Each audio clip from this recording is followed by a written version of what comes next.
क्या नाम है भैया आपका? अनुराग शर्मा। अनुराग जी, कितना स्कोर आया इस बार? जी स्कोर अभी आया तो नहीं है, मतलब स्कोर कार्ड हमारा EWS में 92 रैंक है। 92 रैंक 92। जी सर। क्या बात है सर, 92 रैंक वाले तो आपको तो इसमें थोड़ा अच्छे से बैठ जाइए। हेलो सर, थोड़ा अब एंगल पर आ जाइए। 92 रैंक है भाई साहब, देख सकते हैं अभी 92 रैंक लेकर के आए हुए हैं। क्या नाम था, फिर से बता दीजिए थोड़ा तो। अनुराग शर्मा। अनुराग जी, तो कितने सालों से आप तैयारी वगैरह कर रहे थे? मान लीजिए वही ग्रेजुएशन के बाद लगभग तैयारी सभी चीज़ की चल रही थी। जब ये फॉर्म आया 2023 में, इसका फॉर्म डाले, तैयारी शुरू की। एक बार एग्ज़ाम कैंसिल भी हो गया, लेकिन हम लगे रहे, मतलब छोड़े नहीं। ऐसा नहीं कि नई नई नौकरियां आती रही तो आप वैकेंसी का फार्म भर के दूसरे में चले जाइए। आप अपना एक टारगेट बना लीजिए कि हमको यूपी पुलिस लेना है या अन्य कोई वैकेंसी आपको क्लियर करना है, तो आप वही टारगेट बना लीजिए। तो हम इस बीच जो फार्म आए उनको हमने भरा भी नहीं, हमारा टारगेट यूपी पुलिस था, हम उसी में लगे रहे अपना। इसके पहले और भी प्रतियोगी परीक्षाओं की आप तैयारी किए रहे होंगे, उन पर क्या कुछ परीक्षा वगैरह दिए रहे होंगे? जी जी। कौन कौन सी परीक्षा के आप दिए थे? जी एक बार हमारा SSC GD में शायद फाइनल तो नहीं पहुंचे थे, हमारा पॉइंट से छट गया था। CISF फायरमैन हुआ था, उसमें गए थे, रनिंग किए थे, फिर वो एग्ज़ाम नहीं निकला। उसके बाद CISF का हेड कांस्टेबल आया, उसमें एग्ज़ाम भी निकला, फिजिकल भी निकला, लेकिन टाइपिंग में नहीं रह गए। CRPF में यही हुआ, टाइपिंग में रह गए। आखिरकार इसमें सिलेक्शन हो गया है, देखिए क्या होता है। बिल्कुल बिल्कुल सर, हो जाएगा। अगर बात की जाए अनुराग जी, अगर ये स्टूडेंट की लाइफ में सबसे बड़ी बात होती है संघर्ष, तो आपके लाइफ में किस प्रकार से संघर्ष आया, किस प्रकार से आपने संघर्ष को हैंडल किया, कौन कौन से आपकी परिस्थितियाँ थी आपकी?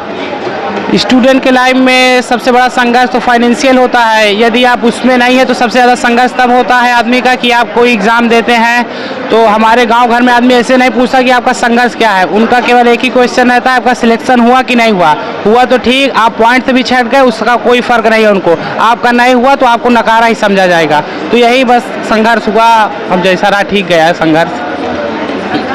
हिंदी वगैरह किस प्रकार पढ़ते थे आप? कहते हैं ना कोचिंग वोचिंग से कितना भी पढ़ लो, लेकिन अगर जब खुद से एक बार अपने तरीके से न पढ़ो तब तक नहीं ठीक पड़ता है। तो आपने किस तरीके से अपने आप को हैंडल किया, किस प्रकार से अपने घर पर पढ़ाई को जारी रखा, किस प्रकार से पढ़ रहे थे? हिंदी हो गया, रीजनिंग हो गया, मैथ हो गया, GS हो गया, किस प्रकार पढ़ते थे आप? जी पढ़ने का तो यही तरीका होना चाहिए। यदि आप 45 मिनट की क्लास लेते हैं तो आप 40 मिनट उसका रिवीजन कीजिए, क्योंकि आदमी पढ़ लेता है ज़्यादा, उसका रिवीजन नहीं करता है। तो विदाउट रिवीजन आप कोई भी परीक्षा क्रैक नहीं कर सकते। तो अगर आप 10 मिनट भी कोई क्लास लेते हैं, किसी भी सर का लेते हैं, कहीं भी पढ़ते हैं, तो कम से कम 15 मिनट आप उसका रिवीजन कीजिए। वीकली रिवीजन कीजिए, मंथली रिवीजन कीजिए।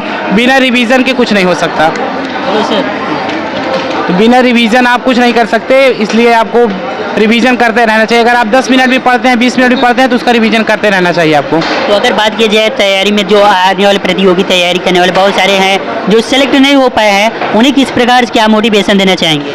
उनके लिए यही मोटिवेशन है कि अगर आप इसमें रह गए हैं तो सुनने में आ रहा है कि इसके बाद लेखपाल के पद आने वाले हैं, यूपी दरोगा का पद आने वाला है, इस समय ग्रुप D के फॉर्म चल रहे हैं, तो बहुत अच्छी खासी वैकेंसी है। यदि आप कोशिश करते रहेंगे तो आपको सफलता जरूर मिलेगी।